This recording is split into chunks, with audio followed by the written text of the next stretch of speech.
오늘 우리에게 주신 하나님의 말씀, 우리가 함께 나눌 말씀은 누가복음 6장 39절에서 49절 말씀입니다.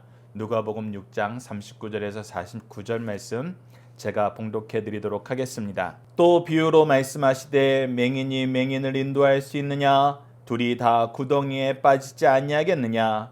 제자가 그 선생보다 높지 못하나 무릇 온전하게 된 자는 그 선생과 같으리라. 어찌하여 형제의 눈 속에 있는 티를 보고 내 눈 속에 있는 들보는 깨닫지 못하느냐? 너는 내 속에 있는 들보를 보지 못하면서 어찌하여 형제에게 말하기를 형제여 나로 내 눈 속에 있는 티를 빼게 하라 할 수 있느냐? 외식하는 자여 먼저 내 눈 속에 들보를 빼라. 그 후에야 내가 밝히 보고 형제의 눈 속에 있는 티를 빼리라. 못된 열매 맺는 좋은 나무가 없고 또 좋은 열매 맺는 못된 나무가 없느니라. 나무는 각각 그 열매로 아나니 가시나무에서 무화과를 또는 찔레에서 포도를 따지 못하느니라. 선한 사람은 마음에 쌓은 선에서 선을 내고 악한 자는 그 쌓은 악에서 악을 내나니 이는 마음에 가득한 것을 입으로 말함이라. 너희는 나를 불러 주여 주여 하면서도 어찌하여 내가 말하는 것을 행하지 아니하느냐? 내게 나와 내 말을 듣고 행하는 자마다 누구와 같은 것을 너희에게 보이리라. 집을 짓되 깊이 파고 주추를 반석 위에 놓은 사람과 같으니 큰 물이 나서 탕류가 그 집에 부딪히되 잘 지었기 때문에 능히 요동하지 못하게 하였거니와 듣고 행하지 아니하는 자는 주추 없이 흙 위에 집 지은 사람과 같으니 탕류가 부딪힘에 집이 곧 무너져 파괴됨이 심하니라 하시니라. 아멘. 오늘 말씀을 맹인 선생, 악한 선생, 선한 선생이란 제목으로 함께 말씀을 나누도록 하겠습니다. 오늘 본문 말씀도 저희들이 크게 두 단락을 나누어서 보고자 합니다. 첫 번째가 39절로 42절 말씀을 예수님은 스스로에 대해서 무엇을 할 줄 알아야 함을 말씀하시나요? 라는 내용이고 이 말씀의 키워드는 맹인 선생, 악한 선생, 선한 선생이라는 것입니다. 자, 우리가 스스로에 대해서 무엇을 할 줄 알아야 될까요? 요즘에 이 단어를 우리가 자주 쓰는데 메타인지라는 것이 있습니다. 메타인지는 내 자신에 대해서 내 또 다른 자아로 스스로를 성찰하는 것입니다. 나를 객관화하는 것을 말하는 것이죠. 내가 얘기하는 모든 것, 내가 행동하는 모든 것을 객관화시켜 보는 것입니다. 제가 아이들한테도 너희들이 성경 공부를 할 때에도 너희들 학교 공부를 할 때에도 모든 과목마다 너희들이 스스로를 익히는 숙련도를 좀 측정을 해봐야 된다. 너희들이 한 단락을 공부할 때 이 과목은 한 단락 공부하는데 보통 얼마나 걸리는지, 오늘 배운 내용을 복습하는데 보통 얼마나 걸리는지, 그리고 내가 복습하거나 말씀을 들었거나 예습을 할 때 어떤 부분이 주의 깊게 보이고 또 실제로 내가 본문을 연구하면서 그리고 그 후에 새롭게 느끼는 부분은 주로 어떤 부분이 부족한지를 너희들이 스스로를 알아야 된다. 즉, 나 자신을 알아야 되는 것. 그 부분을 우리가 메타인지라 그럽니다. 이 말씀 안에서 이 얘기를 하시는 이유가 무엇이냐면 너희들이 선생되었다 그러는데 선생된 것으로 내가 모든 일을 이룬 것으로 착각하는 경우가 있다는 것입니다. 박유일 목사님도 설교하시면서 그 얘기를 굉장히 많이 하세요. 목회자들이나 스승된 사람들이 가장 착각하기 쉬운 상황이 어떤 상황이냐? 내가 설교를 하면 내가 그 설교의 대로 산 것으로 착각한다는 것입니다. 여러분들 기도 열심히 하셔야 됩니다. 여러분들 말씀 열심히 연구하셔야 됩니다. 이렇게 얘기하면은 나는 기도 열심히 하지 않고 말씀 열심히 연구하지 않으면서도 기도 열심히 한 사람, 말씀 열심히 연구한 사람으로 착각한다는 거예요. 동시에 여러분들 선을 행해야 됩니다. 사랑하셔야 됩니다. 라고 얘기하는데 선을 행하지도 않고 사랑하지도 않으면서 그 말을 했다고 해서 그 일대로 산다고 생각하는 사람들이 많다는 거예요. 근데 그것은 요즘 말로 하면은 메타인지가 낮은 것입니다. 자기 객관화가 안 되는 거예요. 근데 그런 경우가 항상 있어 왔다는 것입니다. 그래서 오늘 본문 말씀도 이렇게 시작을 합니다. 또 비유로 말씀하실 때 맹인이 맹인을 인도할 수 있느냐? 둘이 다 구덩이에 빠지지 아니하겠느냐? 자, 맹인이 맹인 되어서는 누구를 인도할 수가 없어요. 내가 어디에 간다는 거 알아요. 여러분들, 우리가 천국 가야 된다는 거 알아요. 그 천국 가야 된다고 가르치는 사람도 알아요. 그 얘기를 듣는 사람도 알아요. 근데 천국 가는 거는 예수 그리스도를 믿는 믿음 안에서 우리가 하나님의 은혜로 천국 간다는 거를 믿어야 돼요. 그 안에서 그 은혜에 우리가 의지해야 돼요. 그 은혜를 인정해야 돼요. 오늘 본문 말씀 특히 우리가 6장에서 안식일에 대해서 배우는데 우리가 안식일을 지키려면 예수님처럼 지켜야 돼요. 예수님이 가르쳐준 그 방법이 가장 좋은 거예요. 우리가 이렇게 얘기를 하는데 우리가 무엇을 할 줄 모르냐면 예수님이 어떻게 하셨는지를 알지 못해요. 예수님처럼 살아야 돼요. 예수님처럼 해야 돼요 하는데 예수님이 어떻게 하셨는지를 알지 못해요. 그러면 우리가 예수님처럼 할 수 있습니까? 해야 된다고 말은 했지만 할 수 없잖아요. 맹인이 그런 상태라는 거예요. 어디 가야 되는지는 아는데 내 눈이 감겨 있어서 그 길이 어디로 가야 되는지, 내가 지금 현재 오른쪽으로 가야 되는지 왼쪽으로 가야 되는지, 전진을 해야 되는지 뒤로 돌아서야 되는지, 잠깐 멈춰서 기다려야 되는지 나아가야 되는지 모르는 거예요. 왜? 말씀의 귀를 열지 않으니까. 영적으로 맹인되어 있으니까. 그러면서 뭐라 그러냐면 나를 따르라 그래요. 나를 따르라. 이건 뭐예요? 엉뚱한 길로 가든지 다 같이 죽자는 거예요. 요즘 말로 하면은 맹인이 신호등이 어디 있는지도 모르고 찻길을 건너는데 나를 따르라 하는 것과 같아요. 여러분, 이건 큰일 나는 거란 것입니다. 그래서 사실 무엇을 깨닫는 게 중요하냐면 내가 맹인 되었나 안 되었나를 깨닫는 게 중요해요. 내가 예수님을 믿습니다 그러면은 예수님에 대해서 아는지 모르는지 확인하는 게 중요하고, 예수님처럼 사는 게 무엇인지 확인하고 그 삶의 모습을 따라가는 게 중요해요. 그래야지 나를 따르라 할 수 있는 거예요. 우리 예수님처럼 삽시다 라고 얘기하면서 우리가 그 방법을 가르쳐 줄 수 있는 것입니다. 가르친다 그랬을 때 여러분들, 우리가 주일 말씀에서도 가르친다 라고 얘기하는 것을 티칭과 토킹, 이 가르치는 것과 강론하는 것 두 가지를 얘기했습니다. 티칭한다는 것은 우리가 말씀으로 그냥 선포하는 거 안에서 또 소극적으로는 거기서 끝날 수 있어요. 근데 이 티칭이 토킹까지 이루어진다는 것은 내가 이 부분에 대해서 토론을 한다는 거예요. 이런 경우에는 어떻게 해요? 저런 경우에는 어떻게 해요? 이런 상황에서는 어떻게 됩니까? 저런 상황에서는 어떻게 됩니까? 근데 이거는 단순히 우리가 토론으로는 안 돼요. 내가 그 삶 속에서 녹아나야 돼요. 경험이 돼야 돼요. 우리가 어떤 사람들이 상담을 해줍니까?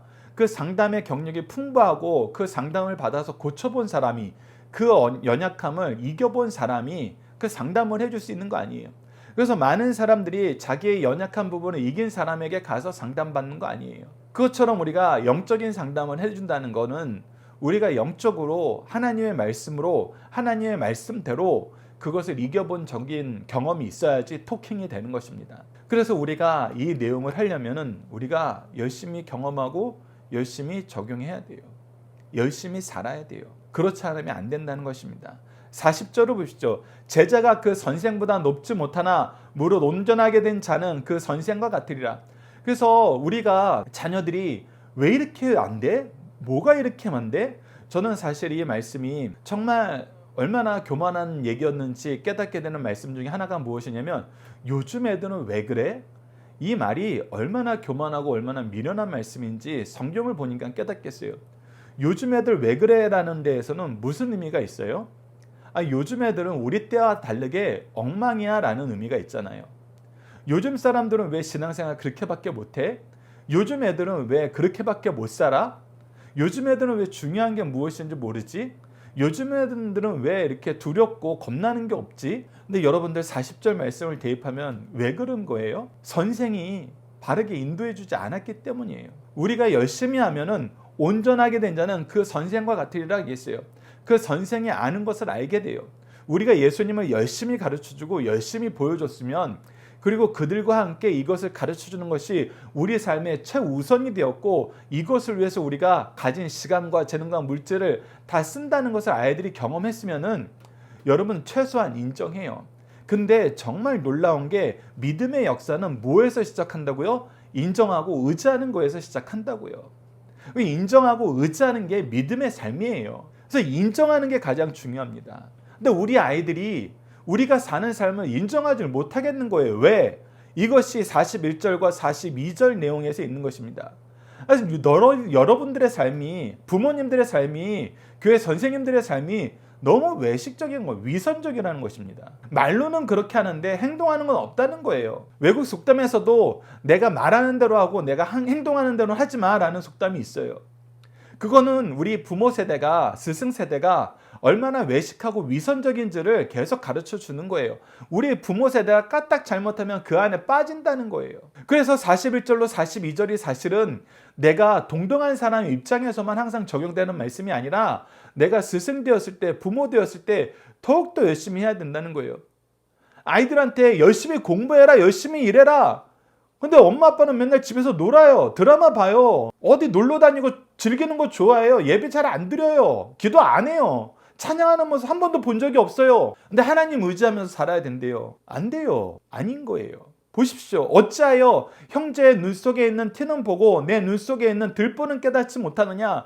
마찬가지예요. 부모 속에 있는 들보는 보지 못하고 자녀한테 있는 티는 보는 거예요. 그리고 뭐하는 권세를 내가 가져버렸어요. 말하는 권세는 내가 가졌어요. 들으려고 하지 않고 우리는 말만 하려고 그러잖아요. 그러니까 말하는 권세를 가져서 내가 그들의 죄를 지적하면 내가 의롭게 된 것으로 착각해요. 예수님 시대에 사두개인과 바리새인들이 그랬잖아요. 그들은 악을 행하고 있었어요. 그런데 말하는 권세를 가져가지고 자기네들이 심판하는 권세를 가져서 예수님과 예수님의 제자들을 비난했어요. 우리가 6장에서 안식일 내용을 보면서 계속 발견하는 게 뭐예요? 말하는 권세를 가진 자들이 계속 지적하는 거예요. 근데 그 말하는 권세는 뭐 앞에 무너져요? 하나님 말씀 앞에 무너져요. 하나님의 뜻 앞에서 무너진다는 것입니다. 그래서 우리가 하나님 말씀으로 살지 않으면은 우리가 얘기하는 모든 것은 여러분들 헛된 것이 돼버려요. 그리고 그것은 어떤 평가밖에 못 받냐면 외식한다, 위선적이다라는 평가밖에 못하는 거예요. 여러분들 그래서 우리가 자녀들 앞에 말씀 한 구절을 전할 때, 함께 기도할 때 정말 더 많은 연구와 더 많은 기도가 필요해요. 예전에도 말씀드린 적이 있지만 제가 존경하는 분 중에 한 분이 한국에서 대학을 졸업하고 직장생활 하다가 뒤늦게 유학을 가신 거죠. 이민이 아니라 유학을 가셨다가 이민으로 연결됐는데 한국에서 대학 나오고 취직생활 하다가 미국으로 이민 가신 분이 미국에서 영문학과 교수를 하고 계세요. 너무 신기했어요. 제가 미군 부대에 근무하면서 나이 들어서 영어를 한다는 것이 얼마나 어색하고 힘들고 한계가 있는지 알거든요. 근데 그분이 그 얘기를 너무 신기하니까 어떻게 미국에 와서 미국 애들한테 영문학을 가르치십니까? 더군다나 제가 미군 부대에 나와서 영어가 좀 익숙해지고 나서 영문학과 수업을 이렇게 같이 자유선택으로 들었던 적이 있어요. 근데 영문학은 달라요. 그냥 영어 잘하는 게 아니에요. 문학적인 사고가 있어야 돼요. 수준이 완전 다른 건데 거기서 교수를 하셔서 제가 궁금해서 여쭤봤어요. 어떻게 이렇게 되실 수 있었어요? 그랬더니 딱 세 손가락을 드시는 거예요. 세 손가락. 그게 무슨 의미예요? 미국 애들보다 3배 더 하면 된다. 나 항상 3배 더 했다. 어마어마한 겁니다, 여러분들. 어마어마한 거예요.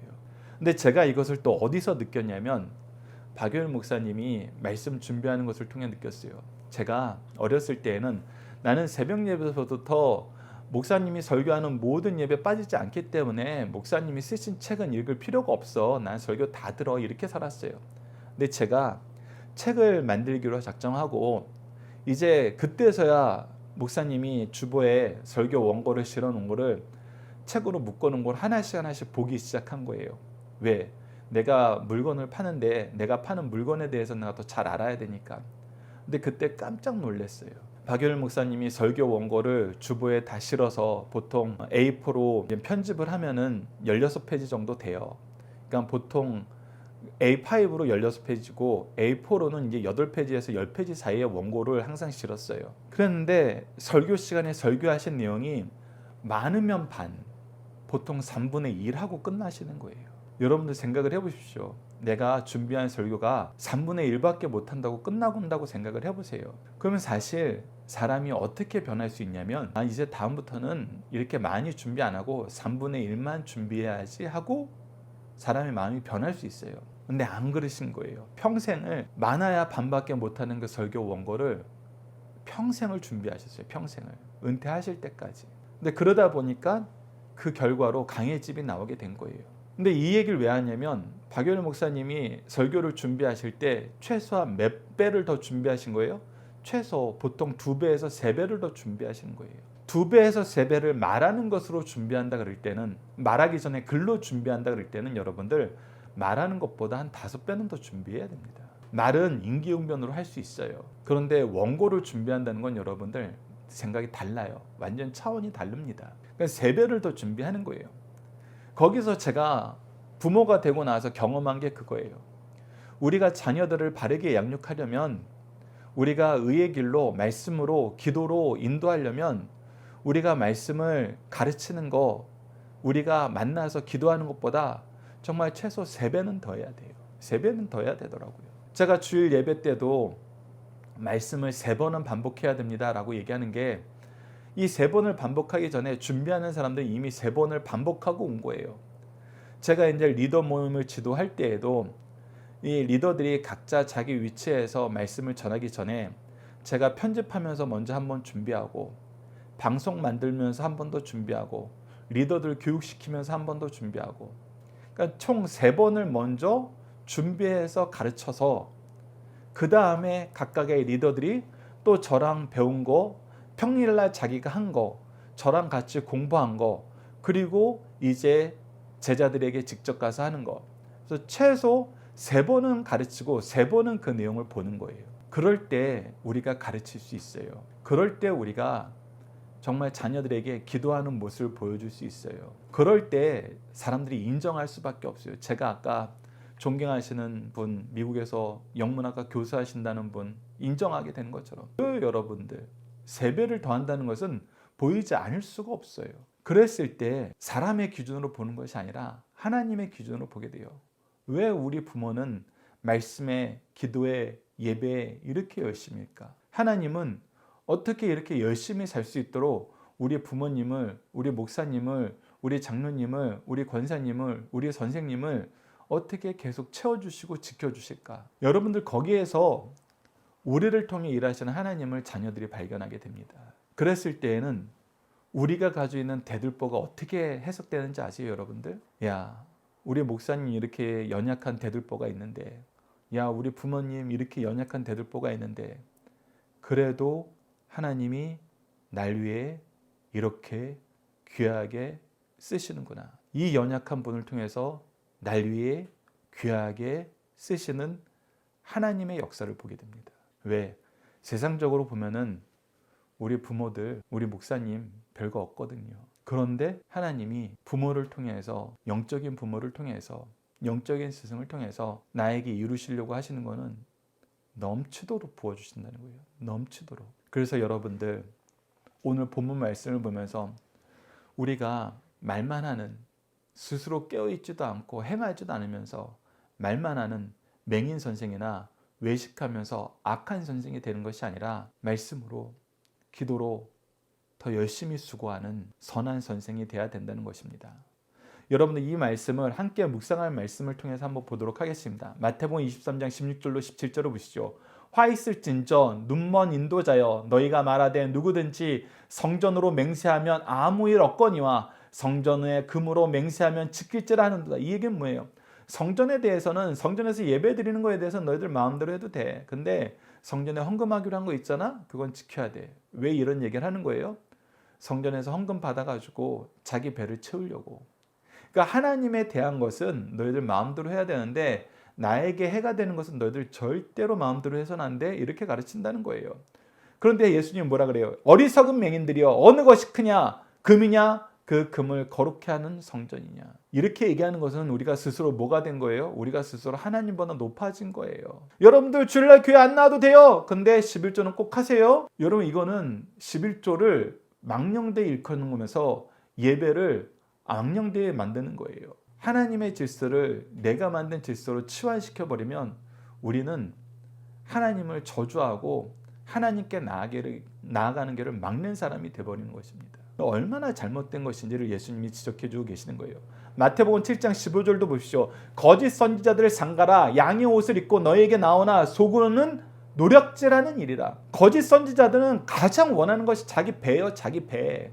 내가 얼마를 받아갈 수 있느냐, 내가 어떻게 하면 조금 일하느냐, 내가 어떻게 하면 좀 더 편하게 살 수 있느냐, 그것만 생각해요. 그것만. 그래서 결정하는 위치에 가버리면은 좋은 것이든 나쁜 것이든 상관없이 나에게 편한 것이냐 나에게 힘든 것이냐 내가 하고 싶은 것이냐 내가 하기 싫은 것이냐로 바꿔서 다 재단해 버려요. 엉망으로 만들어 버립니다. 그랬을 때에는 사람들도 알아요. 아, 이 사람이 자기를 위해서 일하고 있구나. 하나님을 위해서 일하고 우리를 위해서 일하는 것이 아니라 자기를 위해서 일하고 있구나. 드러나요. 어떻게 드러나는지는 우리가 두 번째 단락을 통해서 보게 됩니다. 이사야서 29장 10절과 14절도 보시죠. 대저 여호와께서 깊이 잠들게 하는 영을 너희에게 부어주사 너희의 눈을 감기셨음이니라. 그가 선지자들과 너희의 지도자들인 선견자들을 덮으셨음이라. 그러므로 내가 이 백성 중에 기이한 일, 곧 기이하고 가장 기이한 일을 다시 행하리니 그들 중에 지혜자의 지혜가 없어지고 명철자의 총명이 가려지리라. 여러분이 이 말씀은 로마서 1장과 8장에 특히 8장에 이 말씀을 인용하였고 로마서 1장 24절을 보면은 하나님께서 우리를 징계하시는 모습 중에 가장 큰 징계, 우리가 어리석은데 그냥 남겨두시는 징계, 우리를 미련한데 악한데 그냥 방치하시는 징계가 가장 큰 징계인데 우리 믿는 사람들에게는 그 징계를 행하신다는 거예요. 그 징계를 행하신다는 것입니다. 왜 그 징계를 행하시는지 아세요? 여러분 두 번째 단락을 미리 말씀드리면은 그가 악한 열매를 맺어야 사람들이 구분을 하거든요. 악한 열매를 맺어야 구분이 돼요. 그렇다면 우리가 악한 열매와 선한 열매의 구분이 또 명확해야 돼요. 그분 두 번째 단락에서 보도록 하겠습니다. 마지막으로 요한일서 4장 1절도 보시죠. 사랑하는 자들아 영을 다 믿지 말고 오직 영들이 하나님께 속하였나 분별하라. 많은 거짓 선지자가 세상에 나왔습니다. 그래서 이 말씀 안에서도 우리가 참된 선생과 악한 선생을 구별할 수 있어요. 참된 선생은 분별하도록 분별의 기준을 가르쳐요. 말씀을 가르치는 거예요. 그리고 말씀으로 살아요. 왜? 우리 자녀들이 내가 전하는 말과 내 삶을 통해서 악한 것을 분별하고 악한 것을 멀리하고 미워하고 악한 것에서 돌이키는 이 회개의 역사를 배워야 되거든요. 근데 도무지 회개하지 못하는 사람들 어떤 사람들이에요? 거짓 선지자들이라는 거예요. 자기가 잘못했다는 거 인정 안 해요. 자기가 틀렸다는 거 인정 안 해요. 여러분들 교회는 세상 정치 바닥이 아니고 교회는 사람들의 평가에 의해서 움직이는 곳이 아니에요. 세상에서는 사람들의 평가에 의해서 움직여지니까 내가 사람들한테 한 번 평가가 꺾이면 게 얼마나 힘들고 얼마나 낙인 효과가 있는지 알아요. 근데 교회는 아니란 거예요. 교회는 하나님의 평가가 중요한 곳이에요. 하나님의 기준이 중요한 곳이에요. 그래서 하나님 앞에 바로 서야 돼요. 그래서 회개의 은혜가, 회개의 역사가, 회개의 강구가 가장 중요한 거예요. 그래서 하나님 백성 될 때 예수 그리스도를 만날 때 무엇이 중요했어요? 회개하라 천국에 가까우느니라. 그래서 회개를 하는 것이 그 굽은 길을 울퉁불퉁한 길을 산을 골짜기를 메우고 평평하게 하는 거예요. 주의 길로 나가는 길을 우리가 준비하는 거예요. 근데 스승들이 회개하지 않는다는 거예요. 스승들이 길을 굽게 만들고 있는 거예요. 자기가 지은 죄에 대해서는 얘기 안 하고 자기가 지은 죄를 죄가 아닌 것처럼 얘기해서 많은 사람들이 그 죄에 오염되게 만들어요. 그러면 그게 뭐 하는 거예요? 예배로 교회로 나오는 길을 평탄하는 게 아니라 굽어지게 만드는 거예요. 교회는 왔지만 예수 그리스도를 볼 수가 없어요. 그래서 좋은 선생은 분별하게 만듭니다. 가르치고 삶을 통해서 보여줘요.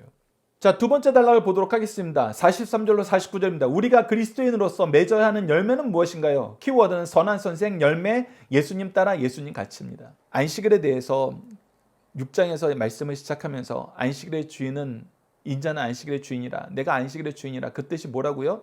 내가 주인이니까 내 마음대로 해야 돼, 해도 돼. 이게 아니라는 거예요. 이거는 여러분들 죄악에 오염된 상태에서 우리가 이 말씀을 들 때 그렇게 해석을 하는 거예요.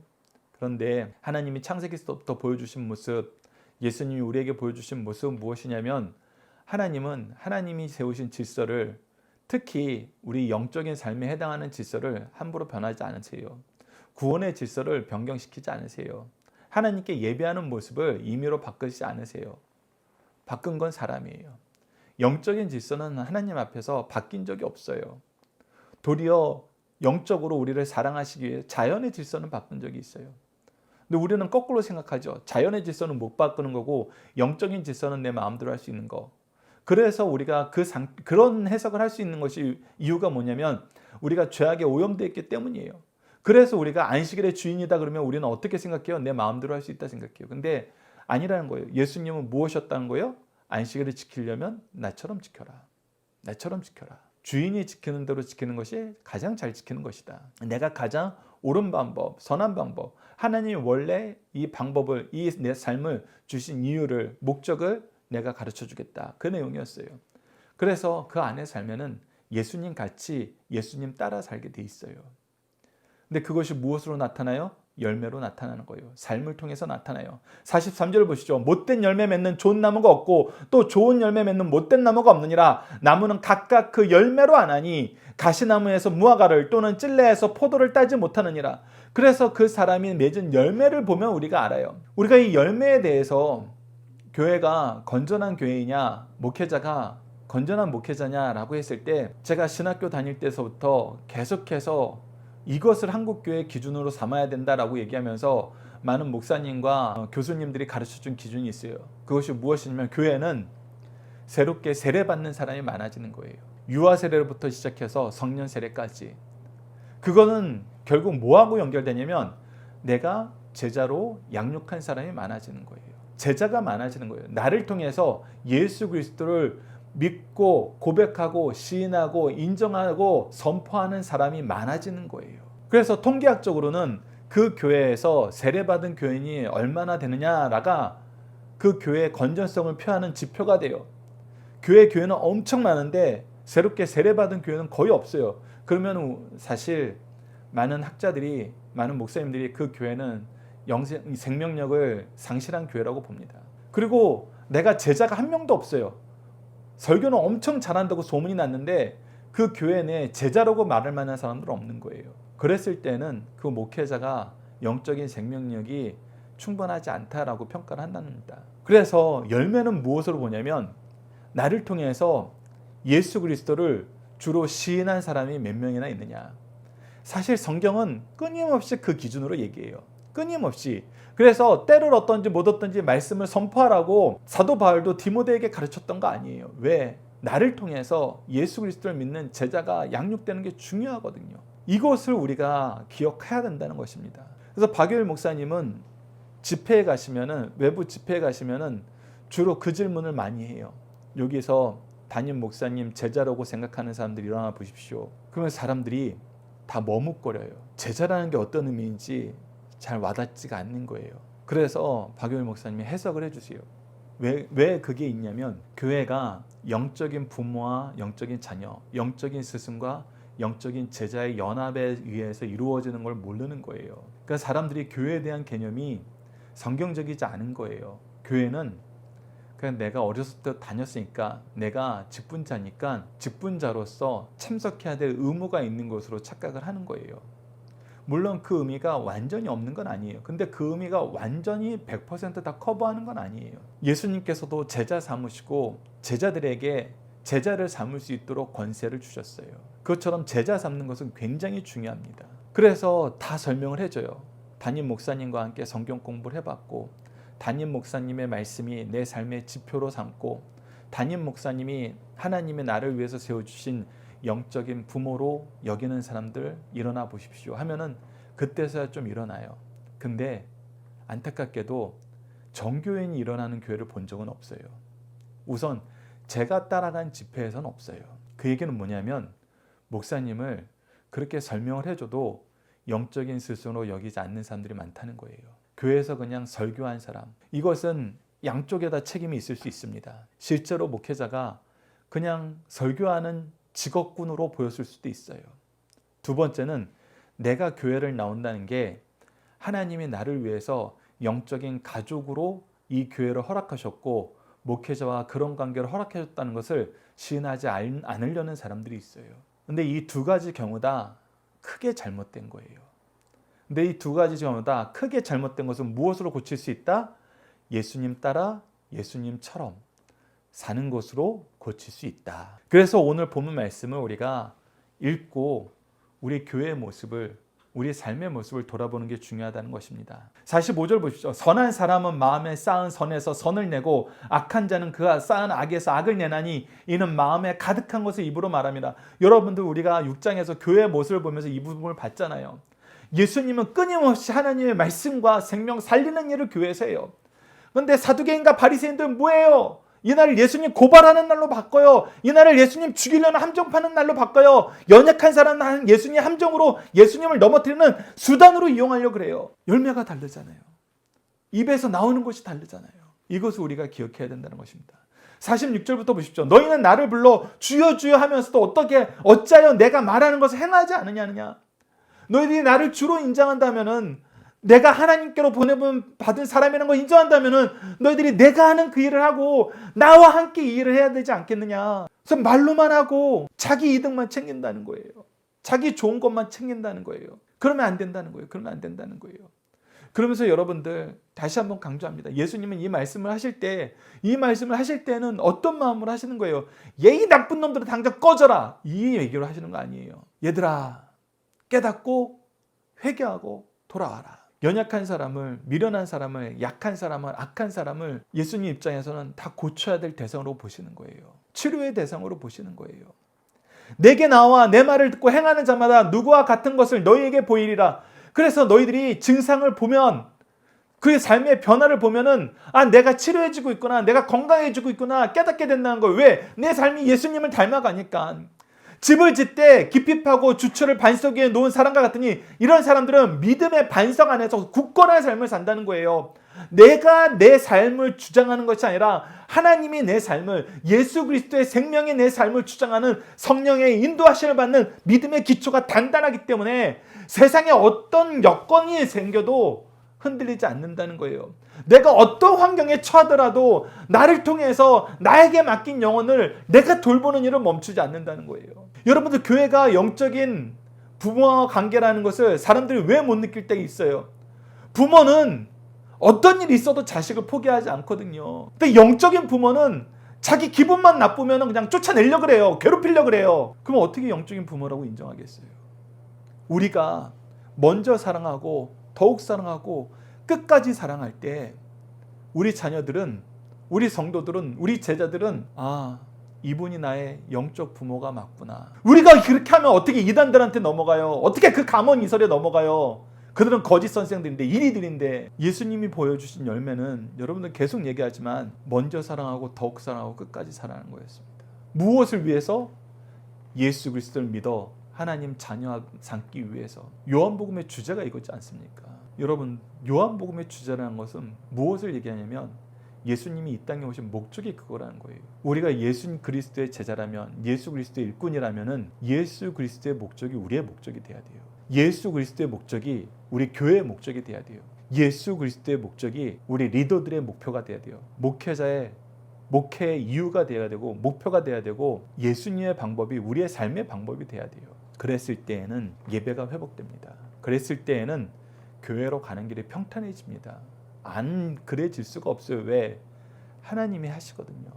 성령을 통해서 이 은혜 풍성히 주시거든요. 여러분, 이 내용을 기억해 주시기 바랍니다. 함께 묵상할 말씀을 보도록 하겠습니다. 마태복음 7장 21절을 보십시오. 나더러 주여 주여 하는 자마다 다 천국에 들어갈 것이 아니요 다만 하늘에 계신 내 아버지의 뜻대로 행하는 자라야 들어가리라. 아버지의 뜻대로 행하는 거, 예수 그리스도처럼 행하는 거예요. 마태복음 12장 33절로 35절 보십시오. 나무도 좋고 열매도 좋다 하든지 나무도 좋지 않고 열매도 좋지 하든지 알아. 그 열매로 나무를 아느니라. 독사의 자식들아, 너희가 악하나 어떻게 선한 말을 할 수 있느냐? 이는 마음에 가득한 것을 입으로 말함이라. 선한 사람은 그 쌓은 선에서 선한 것을 내고 악한 사람은 그 쌓은 악에서 악한 것을 내느니라. 특히 언제 이것이 보여요? 주일날 예배 때 보여요. 안식일에 회당에서 보여준 예수님과 이 바리새인들의 모습의 차이를 보십시오.